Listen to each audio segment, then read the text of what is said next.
హరీష్ రావు గారు జనగాం జిల్లా పర్యటనలో మాట్లాడిన మాటలు చూస్తే నిజంగా కూడా ప్రజలు నవ్వుకుంటున్నారు.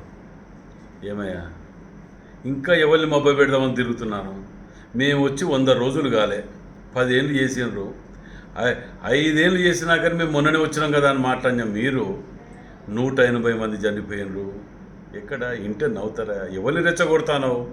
తెలంగాణ ఉద్యమం అప్పుడు కూడా ఈ విధంగానే రెచ్చగొట్టి విద్యార్థులను బలి తీసుకున్న ఎదవ నువ్వు. ఇలా 180 మంది చెప్తావు, చూపిస్తావా లెక్క? ఏం మాట్లాడుతున్నావు? మీరు చేసిన పాపం, మీ పాలకుల పాపం వల్ల ఈ దౌర్భాగ్యం ఇది. కాళేశ్వరం మీ పాపం కాదా? మొన్నటి వరకు మీ మరదలు వచ్చి చెప్పిపోయి, మరదలు వచ్చి ఆడాలని రెచ్చగొడతాడట. ఏం చేసిందనే? సీసాలు అమ్మి, దొంగ సీసాలు అమ్మి చేసిన అందుకంటారా? వచ్చి ఉద్యమం చేయనుండనా? మాట్లాడతాను కూడా అర్థం పర్థం లేకుండా నోటికి ఇంకా అధికారంలో ఉన్నారు అనుకుంటున్నారా? వీడ మొత్తం వెళ్తానే మీ చిట్ట గింత అసలు చెప్పిన లేనన్ని పాపాలు చేసినవి ఉన్నాయి. మీ కుటుంబానికి జిల్లాలో ఉండవలసిన పరిస్థితి ఇలా తెలంగాణ 7 లక్షల కోట్ల అప్పులు జరిగినాయి అంటే కారణమే మీ కుటుంబం. మీరు ఇంత దౌర్భాగ్యం చేసి ఏ ముఖం పెట్టుకొని వచ్చినవే? 100 రోజులైంది, 6 స్కీములలో ఏది ఇంప్లిమెంట్ కాలేదట. కళ్ళు ఉండి కబోదివి నువ్వు. ఇలా మహిళలు బస్సులలో తిరుగుతుంటారు. ఇన్ని చేసుకుని ఇన్ని స్కీమ్స్లలో మేము చేసి పెడుతున్నాం. ఒక్కొక్క నియోజకవర్గానికి 3,500 ఇండ్లు అని చెప్పి మేము ప్రకటించి మేము ప్రారంభించినాం. ఇవన్నీ మర్చిపోయి ఏది మన కవిత గిట్లా వచ్చి బతుకమ్మాడి ఈ బతుకమ్మ చీరలని చెప్పి ప్రజలను మభ్య పెట్టినట్టు నువ్వు వచ్చి ఇలా మళ్ళీ కొత్తగా మభ్య పెట్టే ప్రయత్నం చేస్తున్నావు. రైతులను రెచ్చగొట్టి ప్రాణాలు తీసే ప్రయత్నం చేస్తున్నావు నువ్వు. నిన్నెవరు ప్రజలు నమ్మకనే మేము పక్క కూర్చోబెడితే 100 రోజుల్లో రాగానే మొత్తం చేసేయటానికి 3 నెలలు కాలేదు.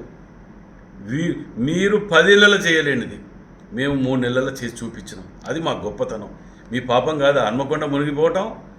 మీ మావ మీ బావ వచ్చి ఇక్కడ కూర్చొని వాగ్దానాలు చేసిపోయి మర్చిపోయాను అనుకుంటారా?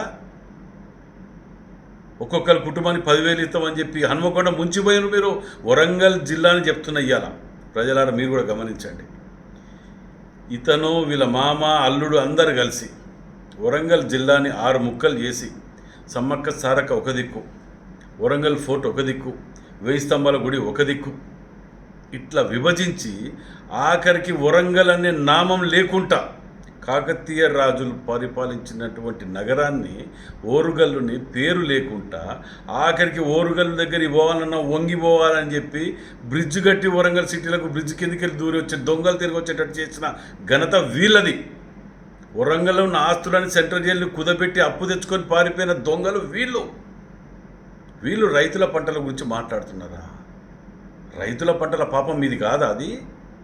కాళేశ్వరంలో 1,00,000 కోట్లు తిని దాన్ని కూలిపోతుంటే గేటు తెలితే ఏడదీయాలి. బుద్ధి ఉండాలి మాట్లాడటానికి కూడా.